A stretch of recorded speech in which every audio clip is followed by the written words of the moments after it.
Tonight to hear this. Mic is on. Yes, thank you. Thank you so much for coming tonight to hear this talk. And I'm really excited to share with you what God's been doing in my life as well as in Ukraine and in the Ukrainian church. And so let's dive right in. So what you're looking at, the picture on the screen, is just a typical scene of the Ukrainian countryside. Most of Ukraine is rural. A few large cities. You've heard of Kiev, you've heard of Odessa. There's others that are making the news because Russia is attacking them daily with bombs and missiles and drones and things. But so this is Ukraine, and I was there in December, so very winter-like, and I thought it would be fun to do a couple of things Ukrainian. So what you see me wearing is something called a vyshyvanka. It's a traditional Ukrainian shirt, linen, embroidered, that a Ukrainian man would typically wear to celebrate the Ukrainian culture, and typically worn on a special day. You would see a lot of these on Easter Sunday, for example, or for the day that Ukraine declared their independence. Our July 4th, their Independence Day, you would see a lot of this garb being worn. The women would wear a skirt with an embroidered top as well, and so vyshyvanka. You're not going to see a lot of other Ukrainian things, but I thought I'd put a couple of Ukrainian words up here. One is the country of Ukraine is spelled like that in Ukraine. Ukraina is how you would say that. It's the Cyrillic alphabet, if you're at all familiar with Russian or those kinds of Slavic languages. And then I Ukrainized my name as well, so Ken Van Stelle. Of course, you know who I am, but you've probably never seen it written like that. I enjoyed when I went to give my testimony at the church in Odessa. The pastor had put a slide up in front of the church, and it had my name up there like that. I was like, whoa, I just never imagined, never even thought about how my name would look in Ukraine. So that's the first slide. Please flip it to the next one. I kind of wanted to just give you a sense of the country of Ukraine, if you're not familiar. And boy, it's really hard to see from where you're sitting, I'm sure. But the left side of the picture is trying to show you the whole country of Ukraine and the surrounding region with a red pin on the location in southern Ukraine where I have spent all of my time in the two times I've been there, in June and in December. And so then the picture on the right is kind of a blow-up of what that red pin is representing there. So the portion of the country where I was is considered southern Ukraine. The war is going on. The front lines are established in the eastern part of Ukraine. So we were in a relatively safe location there, just adjacent to the country of Moldova. And in order to get into Ukraine, I actually had to fly into Moldova. You can fly into Poland as well, but that is more ideal if you're heading over to Western Ukraine or over into Kiev. You would perhaps fly into Poland and cross the border more to the north. But flying into Moldova worked for me, flying to capital Moldova, and then a missionary picked me up at the airport and then helped escort me across the border there. And so then if you just to look at the small inset map, that's kind of the blow up of the pin, where the pin is located there on the Black Sea. The upper right is the city of Odessa, and then the lower left circle is the city or village or town called Bilhorod-Dnistrovsky. It's Bilhorod, and it's on the Dniester River. So Bilhorod-Dnistrovsky is descriptive of that city. Two vastly different sized cities. Bilhorod, if I could just use the shorthand version, Bilhorod is about 50,000 people, whereas Odessa is about 1 million people. And Odessa actually has 2 churches. One is a pretty well-established church in the downtown area, and then they have planted another church in the northern part of the city, and that's the church that I went to help. And we'll talk more about the projects a little bit later. But just to give you some sense of this region, Ukraine, MTW went into Ukraine more than 30 years ago. I think 1994 is when they first entered Ukraine. 1991 was when the Soviet Union collapsed and Ukraine declared their independence. So 3 years later, MTW is moving on into the country and starting to plant churches. And one of the very first churches was established right there in Bilhorod. So now there are 16 churches, 14 particularized churches that have their own elders, their own deacons, they've got a pastor, and then there's 2 other churches that are church plants. One that I'll tell you a little bit more about in Odessa, and then there's another one in the eastern part of the country. The time zone is they're about 8 hours ahead of where we are now, right now.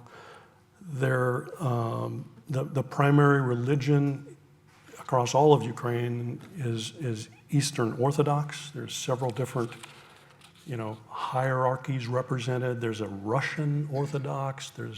I think there's even a couple of brands of Ukrainian Orthodox that don't necessarily get along with each other.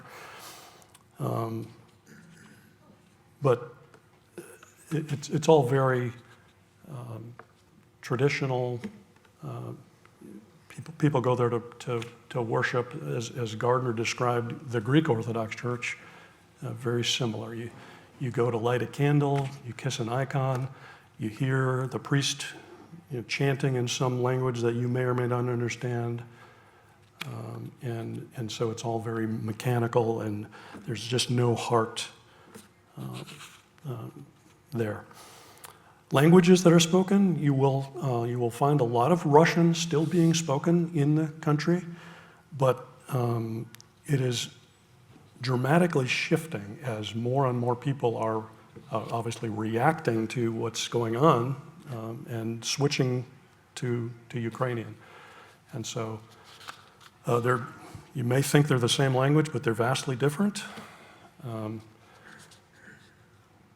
But more and more the schools, the Ukrainian schools are all teaching their children Ukrainian language now, and everything's switching over to Ukrainian now. They're going all in on Ukrainian. But still you hear people conversing in both languages, just whatever was natural to them, growing up. It's not an easy thing to switch, I've learned. Just one other thing I wanted to mention about the MTW presence there. Obviously, they've done a lot of work over 30 years. They planted these 16 churches, but they've also established a seminary so that they can train indigenous pastors to take over these churches that MTW started. And they've also set up a Reformed publishing house where they can translate literature. You see, like I saw a table of books written by Tim Keller, for example, now translated into the Ukrainian language and dispersed all over Ukraine. So that was fun. Think of Odessa, Bilhorod as similar latitude to Ontario, Canada. So very, very cold. Kiev is even further north than that, so imagine the winter that those folks are experiencing with no heat and no electricity. It's pretty miserable. at times. If you'll flip to the next slide, I wanted to introduce a couple of key players to you. Bob and Andrea Burnham. What I'm able to do in Ukraine would be absolutely impossible to do without somebody like Bob and Andrea to come alongside and just be with me, from the very moment I step off an airplane to the moment that they drop me off at the airport again to fly home. These folks have been ministering in Ukraine since the early days, since 1995. They came into Ukraine as MTW missionaries, Mission of the World missionaries, but not in the traditional sense you would think, where they're coming in to be church planters and seminary trained and all of that. There were men in the country like that, but the folks that were, the initial contacts in the country started planting churches, and they quickly realized that the Ukrainian people that were coming to Christ didn't have a clue how to live a Christian life. How do you have a Christian marriage? How do you raise your children in a Christian home, in a Christian environment? What does that even mean? They didn't have any examples of that. They just were part of this whole Soviet system that had just collapsed, and they were just, now what do we do? How do we do this new life in Christ? And so the MTW pastors started recruiting folks in the U.S., and Bob and Andrea being among them. Please just come to Ukraine and just live here. Just raise your family here. Learn the language. Talk to your neighbors. Get to know your neighbors. Show the people how to have a Christian marriage, how to resolve conflicts in a marriage, how to raise a Christian family. And so they did that. They picked up and they went all in, and they moved to Odessa. And over time, obviously, Bob is a native of Pensacola, Florida, for example, just down the road here. Andrea from Littleton, Colorado. So I have a lot in common with them right off the bat. My daughter's job is in Littleton, Colorado. And so, but he has a business degree, she has an architecture degree. So they're not the super duper Christian, seminary trained that you would imagine a missionary to be, but they are a Christian couple, and they raised 3 girls there in Ukraine, and they learned the language, and they have now grown into a role where Bob is and probably I would dare say they both are, the team leads for the whole southern region of Ukraine now. And so Bob and his family, when the full-scale invasion occurred in 2022, February, 4 years ago, Bob and his family didn't feel safe in Odessa. He had some young girls at that time, or at least teenage girls. They evacuated to Romania, just next door, to the west, just on the other side of Moldova, and they still live there today. But it's close enough where Bob makes frequent trips back into Ukraine to encourage and to support and to do things like bring me in there, I don't speak the language at all. I tried to learn a couple of phrases. I tried to learn the alphabet so I could at least read road signs and things like that. But I am completely lost in a conversation with Ukrainian folks unless I have somebody there to translate and help me understand. Getting across the border is a challenge. You have to have just the right paperwork, and you got to, if they ask you a question, you got to be able to respond in the language and get them what they need so that you can move across the border. Culturally, an American in that culture, you need somebody like a Bob and Andrea to tell you when you're out of line. When you're, whatever. I just can't tell you how indispensable they are to helping, folks like me to be successful in the projects that I've been able to do. In the middle picture is George and Snezana Kajian. Interestingly, George and Snezana have a daughter, Katya, who is a senior at Covenant College. And she's getting ready to graduate in May. George and Snezana are going to be here in the States then visiting. And Christy and I have plans to go see them then. And oh, by the way, our son lives in Chattanooga. So it's a great chance to see our grandson as well. But anyway, George is the planting pastor of the Covenant of Grace Church in Odessa. This is that new church plant in the northern part of the city. And George, as a young man, a teenager, maybe college age, he grew up in Armenia, just south of Russia, to the east of Georgia. George grew up in Armenia, but there was conflict there as well that he and his mother and family fled from. So they fled into eastern Ukraine, where he came across one of those MTW church plants and became a Christian through their influence. And so George, I think it's so interesting that he obviously grew up speaking Armenian. He went to eastern Ukraine and learned Russian.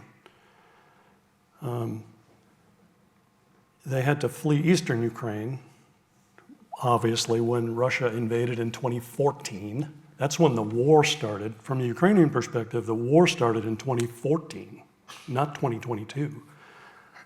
That's when Russia started annexing Crimea and moved into the Donbas region in the eastern part, and so that's when the conflict really started.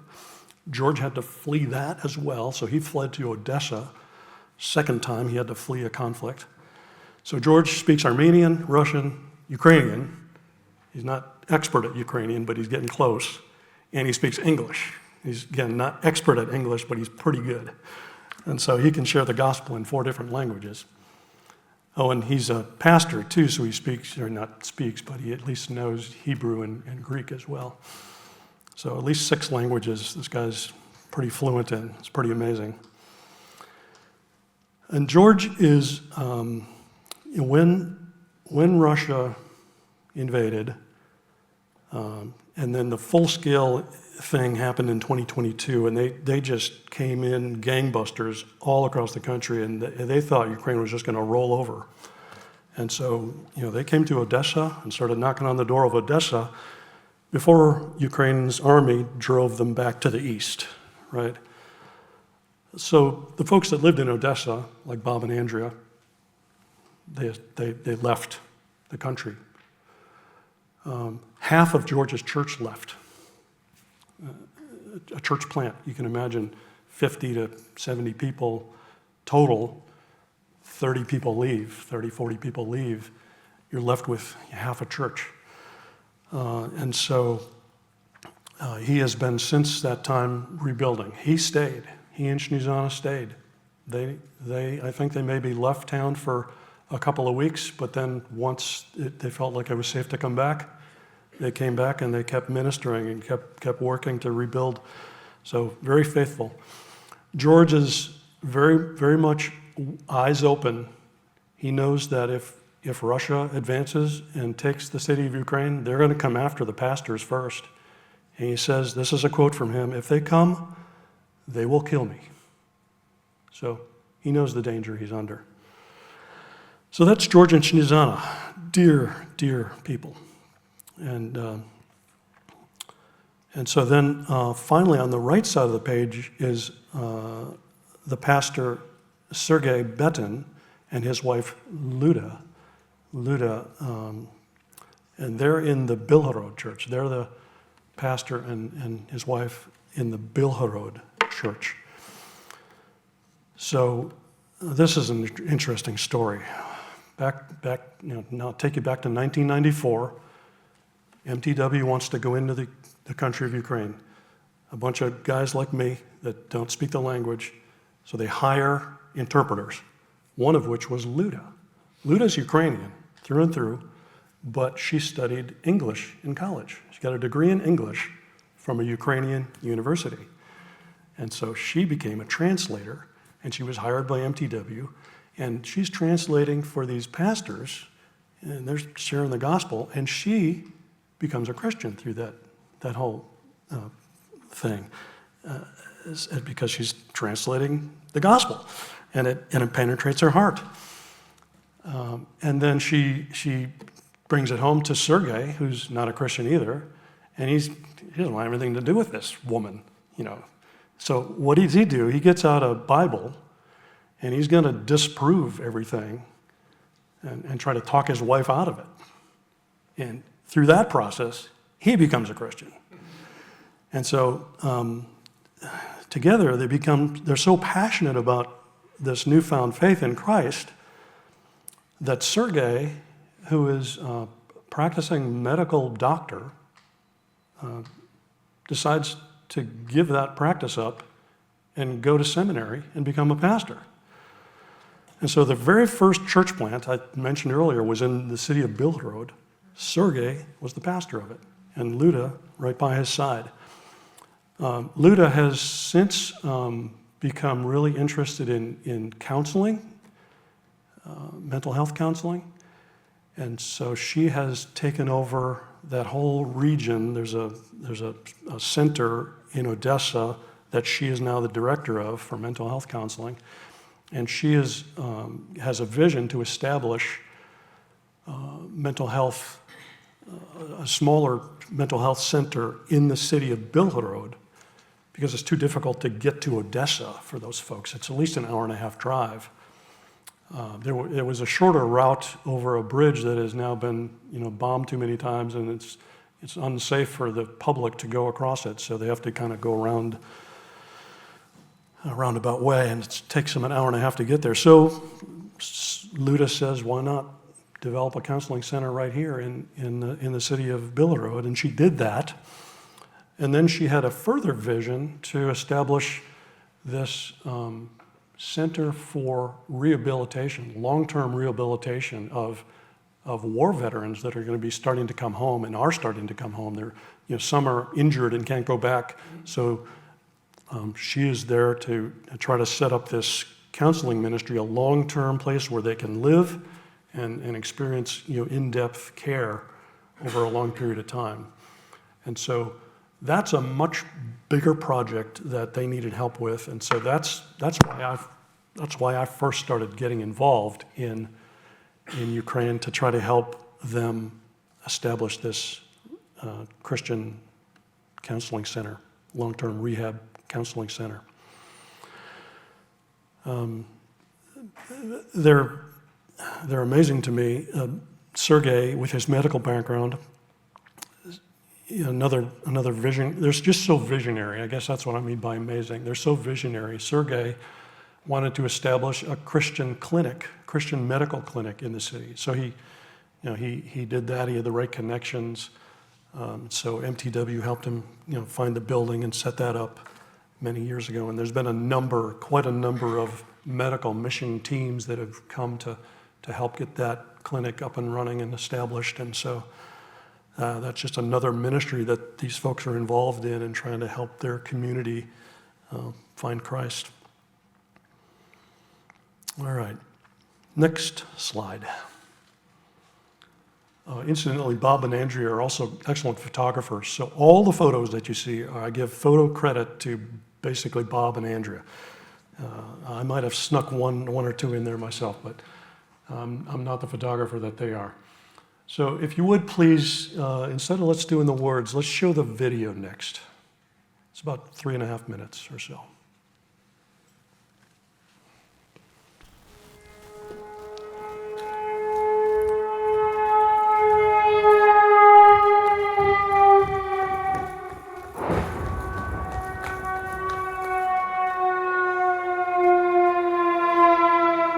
There are drones flying out overhead, hitting nearby. Andrea's filming this.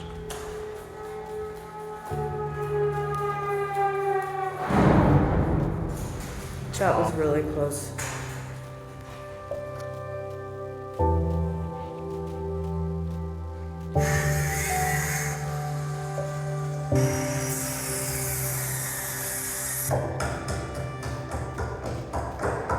Dear friends, I'm standing in front what is currently a construction site where we're trying to build a place for healing and hope, even in the midst of war and bombing.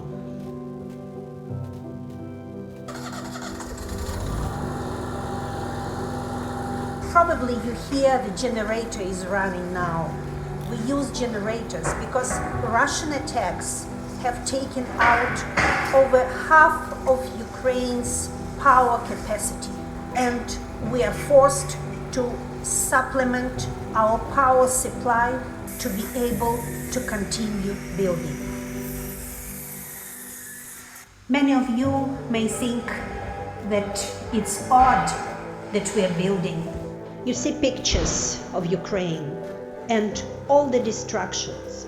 How can we build during ongoing attacks and war? We do this because we see the great need for refuge and hope. And we see the future. Every church, every family, and every child has been touched by this war. We are building a place where people can come and heal and learn of the hope in Christ. Of course, there are many challenges facing this center.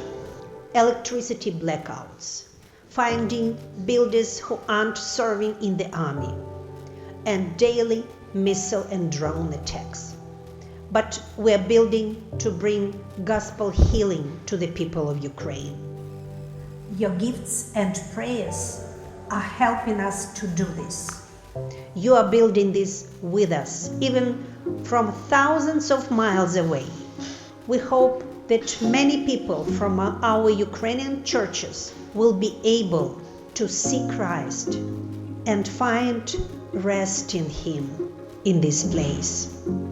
Please pray for the construction that will continue through the war challenges and through the winter, and that by next summer we would have a place ready to receive people and offer His hope. The power may go out, the work may be slow, but we are not stopping. Thank you for standing with Ukraine. God bless you and Merry Christmas.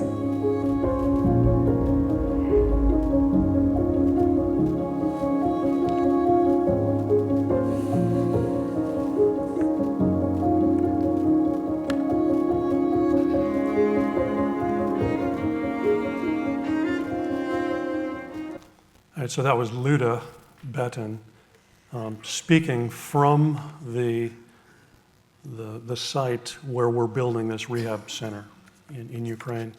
And you can see the construction going on in the background. She did we filmed all of this while I was there in December. So why go to Ukraine? So there's a couple of different ways you can ask that question. Why go to Ukraine? Why go to Ukraine?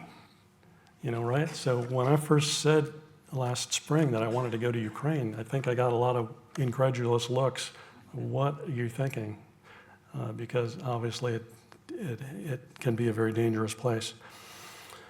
But one of the first things I wanted to just point out is this is Project Management 101, right? And I've done a lot of project management through the years. There is no substitute for going to see what's going on firsthand. Whether it's on the factory floor, and a manager just needs to walk out there and see what's happening sometimes, or whether it's at a building site in Ukraine, there's just no substitute for seeing it with your own eyes You can see blueprint, renditions of it, or computer graphic renditions of it, and it's fine. But to actually see it firsthand and see it helps you see hidden things that you just can't see in a photograph or a video or on a picture. And then the other thing is just to have informal conversations with people, to be standing there side by side with the contractor and a translator, so that you can ask them questions, and what's that, and what are you doing there? And it just, you don't get that over a Zoom call. So see the project firsthand. And then second bullet is a project management 201. Projects are not about doing a physical thing as much as they are about the people that are doing the thing. So going to, so building trust with people is critical to having a successful project. And so what better way to build trust with people than to go to see them and look them in the eye and have a meal with them. It just helps so much to establish trust, to build communication, to help surface issues early so that you have these free-flowing conversations because you know each other and you trust each other and you can say things to each other. So first couple bullets are just about, if you want to manage a project successfully, you got to see it with your eyes and you got to get to know the people that are doing it. Third bullet is a little bit different. It's to encourage the Ukrainian church. And I just happened to be reading about David's rise in the Bible, David's rise to kingship, right? So he was anointed king of Israel while Saul was still king, right? And Saul was still in command and still had the army and all of that, and David was just a young man. But David gets anointed king, and Saul gets jealous, all that whole story. And Saul starts to hunt David down, and he is going to kill David. So David's off in the wilderness trying to hide in caves and whatever. And Saul has 3,000 guys combing the countryside trying to hunt him down and kill him. And Jonathan is Saul's son, right? Jonathan would be the rightful heir to the throne, but Jonathan gives all of that up, and he goes and finds David, and he says, he forms this beautiful, loving friendship with David, and he says, David, I know you're God's man. I give up everything. I support you. And it says there that Jonathan rose, went to David, and strengthened his hand in God. And so just to talk about that a little bit,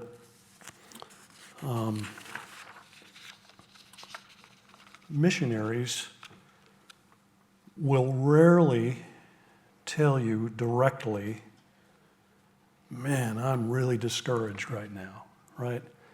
You see mission letters, and they will tell you things are going great. Try to put a positive spin on how things are going, because they want you to continue to support them, and financially and otherwise. But it's a downer to write a discouraging newsletter to send to your donor base in the U.S., right? So encouragement, if we're going to encourage our missionaries, it requires some initiative and some intentionality and this getting to know them in a way. So just like Jonathan going to David, he went to David. He didn't wait for David to come crying on his shoulder. He went to where David was in hiding. So it took some initiative and some intentionality to do that.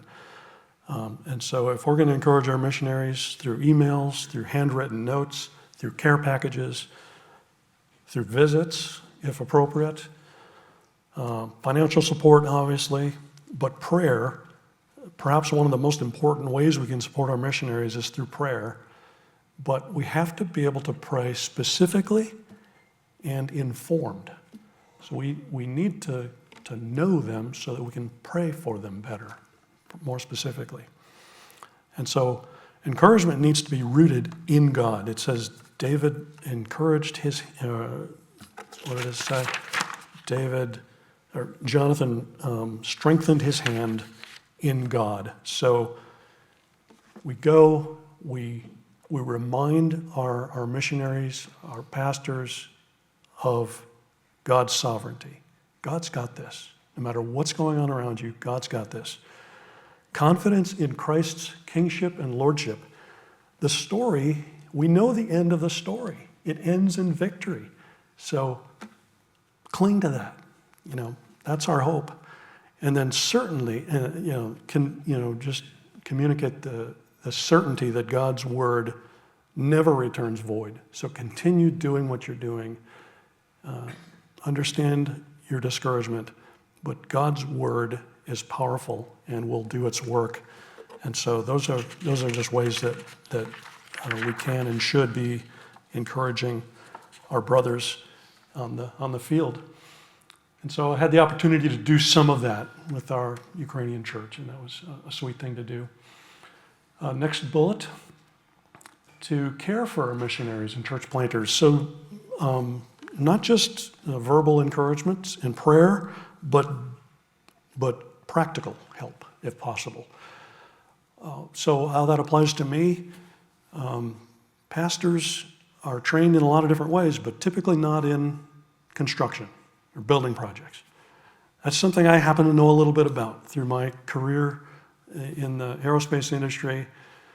I know how to manage a project. I know how to keep things on budget. I know how to schedule things and keep things moving and that kind of thing. And I know a little bit about construction and maintenance and all of those kinds of things that are needed to build a rehab center or to renovate a building. I know a little bit of something about that. So that's something I can practically do to take that burden off of their shoulders, because who would do it if not the pastor, right? And so that's a way that I can help practically. Another way I learned, and I didn't know this until I was there, is they need schleppers. Missionaries need people to schlep. That's a funny word.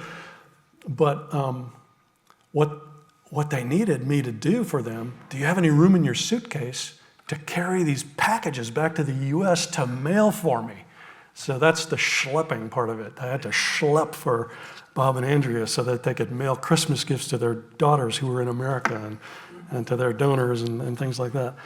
And the other thing is I schlepped the other direction too. I asked if Luda or George and Susanna, if they needed anything from America, any products that they can't get readily in Ukraine. And so, she came up with a list right away of I need ibuprofen and I need, these patches, for muscle and body aches and things that they can't get there for some reason.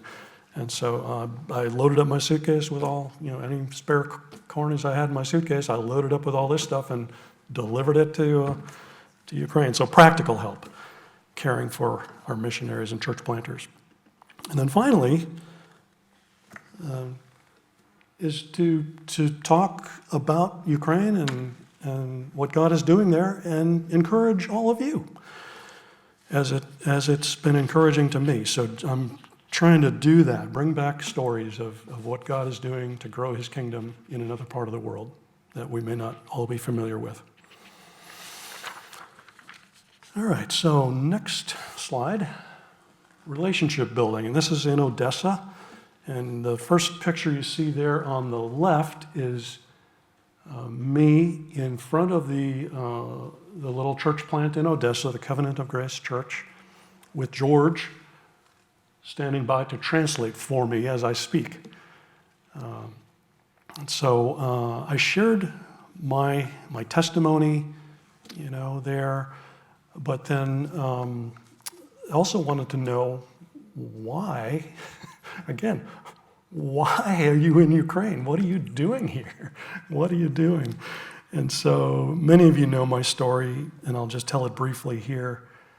2 years ago or so, God started, I think, calling me to do something to help the people of Ukraine.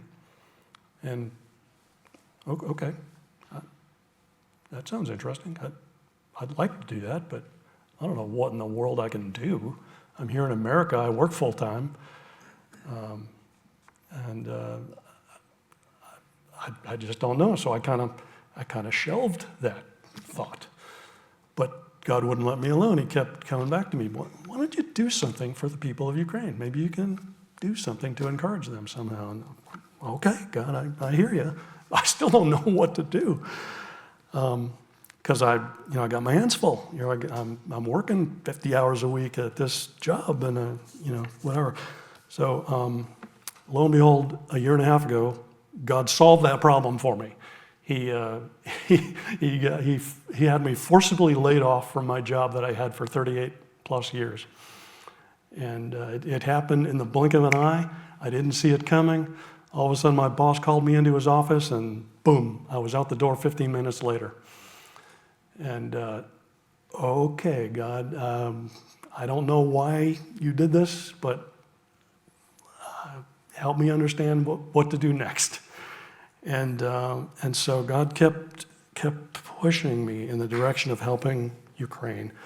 And so I had a connection with the guy who is he's the regional director for all of Ukraine for MTW. And so he's kind of the guy who is kind of maybe he encourages all the different churches. He knows all the different pastors, and he's at every presbytery meeting and all of that. So I had a contact with him. I emailed him, told him a little bit about my background, my story. I said, I want to help Ukraine. I don't know what I can do. He said, why don't we have a conversation? So we talked on the phone. I gave him my background. I shared my resume with him, and he said, Ken, have I got the project for you? If you're interested, I've got the project for you. And so that's when this rehab center concept was being talked about. And he said, if you would be interested in helping to get that project going and managing that from afar, I said, John, I'm all in. So let's do it. So since then, I've been, on the phone or on a Zoom call every other week, and communicating via email and using Google Translate a lot and all those things. So anyway, that's my story. That's why I was in Ukraine initially. And then 6 months after that, John calls me back up again and says, hey, Ken, if you're interested, I got a second project for you to work on. And this one was with George in Snezana. And so that's why this particular trip started in Odessa, to meet George in Snezana and worship in their church and share my story there. And so after I was able to share my story, a number of the folks in the congregation, it just resonated with them, and they had to come and say something to me. One of whom was this man, Anatoly, upper right. Anatoly is too old to serve in the military anymore, but he has taken it on himself to kind of be an informal chaplain to the military, and so he has a jacket on with military insignia on it, and he didn't speak any English, but Bob was standing nearby and helped translate a little bit, and so Bob said, Ken, he wants to give you his patch off of his jacket. And I said, wow, I'm honored that he would want to do that and bless me like that. And so then right then and there, he reached over and he tore off this patch that was velcroed onto his jacket, and it was the Ukrainian flag. And he wanted to present that to me. And so that's me holding it in my hand, and he's there with thumbs up. And I think he just appreciated someone from another country standing with Ukraine, and appreciated the effort and energy that it took to get there, to be with him and be in that church that day. And so that was Anatoly. Masha is the young girl, lower right. She's there with Bob. Masha's story parallels my own. She grew up in a church, and a Christian since she was a little girl. She grew up in the eastern part of Ukraine, in Kherson. She grew up in this MTW planted church, became a Christian at a very early age. But as the war was encroaching on Kherson more and more, she had to flee, leaving behind everything she knew, right? She and her mother left their church, their friends, their home, their school. She had a job. She had university education. So she had learned some English at university, and so she and I were actually able to have a conversation. And so here she was in Odessa at another church, right? She found this Reformed church to worship in, but starting all over. And so when I told her about losing my job and I didn't know what to do next, and she was feeling the same thing. And so she came up to me and she was just needing some encouragement. And so I just said, you know, what helped me early on, and still now, today, is just to focus on the things that you know to be true about God. And one of the first things that came to mind for me early on was God is a good God. He is my heavenly Father, and he gives good gifts to his children. And so I told her, just cling to that. Cling to what you know to be true about God. And the rest will eventually, take care of itself. But know that God is good and he takes care of his children. So that was sweet. I was able to pray with her and spend some time talking with her and encouraging her. Next slide, still in Odessa. This lady, obviously me and Bob, and then Lydia Eduardnova, and then Andrea in the foreground. She's taken the selfie of the group of us. Lydia lives in this apartment complex that Bob described as a Soviet anthill. And so we're in her apartment looking out the window at this other sea of apartments in the distance that are just like the one that she lives in, right? So there's all these apartments. It's just a maze of these old Soviet block buildings. There's nothing attractive about them. They're 70 years old or something like that. And Lydia is 71 years old. She lives alone in this little apartment. She is mobility challenged. Her daughter and her granddaughter have relocated to the U.S. She lives up on the 15th floor. And so we're in Odessa, and the power is going on and off, on and off. Sometimes it's on for a couple hours, and it's off for 6, and it's cold and it's whatever. So Lydia, it just gave me such a unique perspective on power and how much we rely on it. Because the only way she can get up and down from the 15th floor is using the elevator. And so if the power's out, she's stuck because she's not going to navigate 15 flights of stairs. And so it helped me think through Lydia's life. When the power comes on, she's got to hope it stays on so that she can get on the elevator, get downstairs, go get whatever groceries or whatever she needs, and then hopefully the power's still on when she gets back so she can get back up to her apartment. So that was Lydia, and it was and we were able to go to them and spend time with them and encourage them. And so that's what Bob and Andrea wanted to do, and I was fortunate enough to be able to just tag along and experience this. I think I need to keep moving. So next slide is now we're in Bilhorod.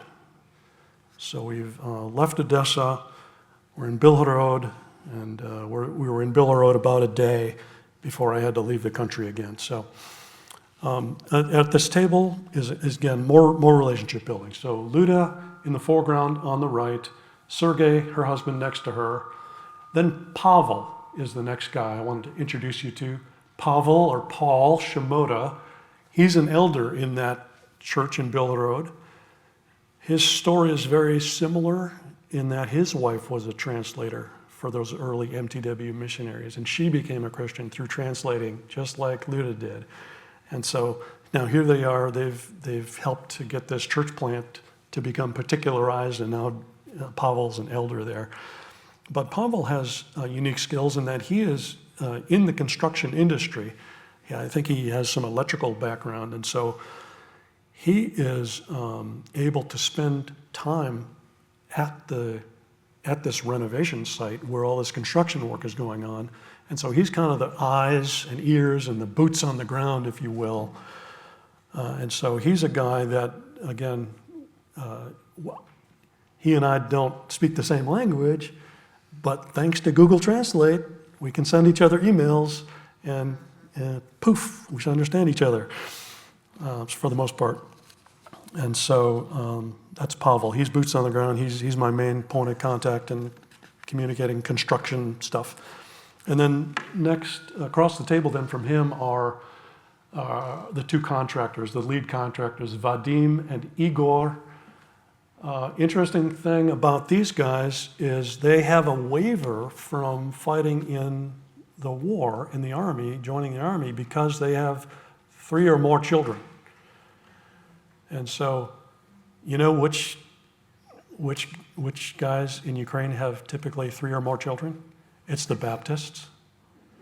And so these two guys are from a Baptist church nearby and have a lot of children. And so they are excused from service in the military. And so they're in the construction industry. They've done some projects for the Baptist church.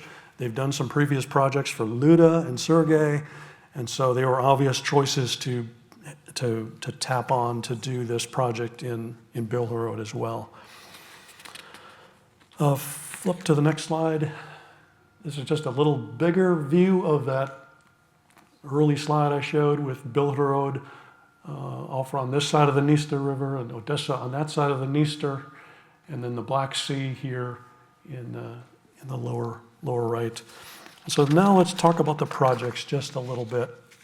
This first project, this new project for me, is the Covenant of Grace Church in Odessa. And so I wanted to just describe a little bit of the need. So we're 4 years into Russia's full-scale invasion. The people are experiencing a profound weariness. It's physical, it's emotional, it's spiritual. Daily life is defined by bitterness and cold and a constant threat of these missile strikes. They're awake half the night sometimes. Almost every night, there's some activity where they get alerts on their phone, right, that there's some kind of activity. So there's a missile coming in or a drone coming in. Maybe it flies overhead and goes somewhere else, but you worry about where's it going to go? Is it going to hit me this time? And so they don't sleep well. They're under this constant stress. And oh, by the way, they're still living their lives. They still have all the same problems that we have. They still have, fights with their spouses. They're still trying to raise their children. So strained relationships. They're pressure to pay bills. They're caring for their elderly parents. All this stuff that's just normal stuff that's hard to do. Oh, on top of that, they've got a war going on near them. And so then into this reality, the church steps, and they're continuing to bring the hope of the gospel to a population that is just ever more receptive. It is more in need of hope than ever before. And so then flip the slide to the next bullet. So the purpose, we're anticipating a groundswell of folks coming to Christ. And so to prepare for this growing congregation and enhance the church's service to the community, we're going to do some vital enhancements to their facilities. And so if you'll flip to the first bullet there, we're going to try to expand their sanctuary to give them more room. They were maxed out. Like 40 people filled this room for worship the morning I was there, and it was like as full as it could be. After that, they're spilling out into the rooms in the back and the Sunday school rooms on the side and all of that. So we need to give them a better space to worship, a larger space to gather. Accessibility is a key thing. Next, the church is a 2-story building, and the worship center is actually on the 2nd floor. The pastor and his wife live on the 1st floor. It's not very big. It's 650 square feet. That's where the pastor and his wife live, and there's another 650 square feet above them that's for worship and Sunday school and church office and whatever else, right? So that's not a lot of space, right? So we need to try to maximize that. And the only way to get to the 2nd floor, to get to worship, is a set of stairs on the exterior of the building, like a fire escape stairway. And so what we want to do is move the sanctuary down to the 1st floor so people can get to it better, right? But then we got to do something for the pastor, right? So that's the next bullet, pastoral housing. George is not young. He's in his early 60s. He's not going to be there forever, but we're already starting to think about who's going to be the next pastor, and he may have a family. George's family is older and gone now, but this next pastor might come and have a family, so they can't live in 650 square feet very well. And so what we want to do is build a pastor's house on the property adjacent to where the church is to free up that 1st floor for renovations. Final thing is the church doesn't have any kind of a bomb shelter.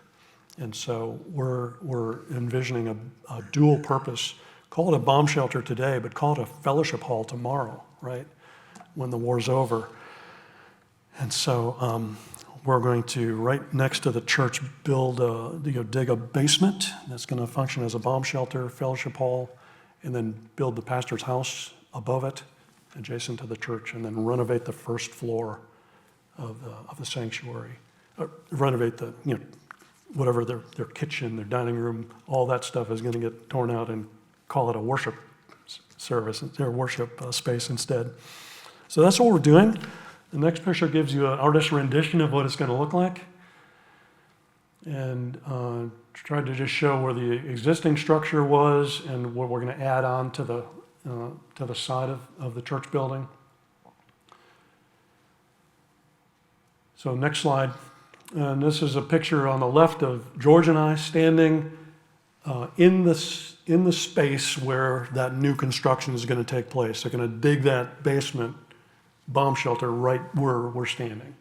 And so it's a garage structure just to our right that is now demolished and torn down and taken away. And then you see the construction equipment, doing the demo work and starting to dig the hall, and then the completed bomb shelter excavation is done there off to the lower right. And now they're starting, I've seen pictures now where they've got concrete down and they're laying bricks and putting up the shell of this bomb shelter. So a lot of good progress happening there. Meanwhile, George is taking the architect's plans for all the rest of it. He's got to get all that approved. They can build the bomb shelter without government approval, but to do the house and the renovations to the interior of the building, they've got to get government approval of all their plans. So all that's in work. We expect a couple of months to go by before that gets approved. Next slide is that one. Yep, Trauma Rehabilitation Center in Billet Road. And so the timeline there is back in April of last year, we started talking about this vision, and they started looking for property that could work. And they found something, so in June we made a trip to go investigate that property to see if we thought it could work for this purpose. And then we started working with the architect. We decided, yeah, this looks like this could really go, but now we've got to turn from a single-family home into a place with multiple bedrooms where we can have a long-term rehabilitation center. And so architect plans have now been completed and construction has begun. So we're turning a single-family home into a place that has 13 bedrooms and 13 bathrooms, 2 counseling rooms, a central meeting area, an industrial kitchen and dining area. It has an existing pool, sauna, gym, and and staff living quarters. So it's quite a project we're undertaking. It's probably $500,000 before we're done. How many square feet is it? Sorry? How many square feet? It's 5,300 square feet. It's a big place, big place. And then next slide, just very recently in October, we completed another portion of the deal where we bought a little bit of additional acreage on either side of the house, some additional parcels of land. So it's a total of about an acre and a half of land. And then the last slide, I know we're up against 7:30, is just God continues to grow his kingdom. Just the sweet smiles on the faces here of George and Shoshana. Sweet to fellowship with men and women who have endured so much, and yet they remain steadfast and hopeful in Christ. And for me, it's just a humbling thing to be a part of this effort, that God uses us in our weakness and our frailty. When we don't know what to do, God's there and uses us for his glory. He could snap his fingers today and make that war go away. He's not doing that. He could snap his fingers and stand up this trauma rehabilitation center, but he's not doing that. He needs people like me and people like Igor and Vadim and to do what we do. It's a privilege to be used by God. So thank you for listening. If you will, let me just pray for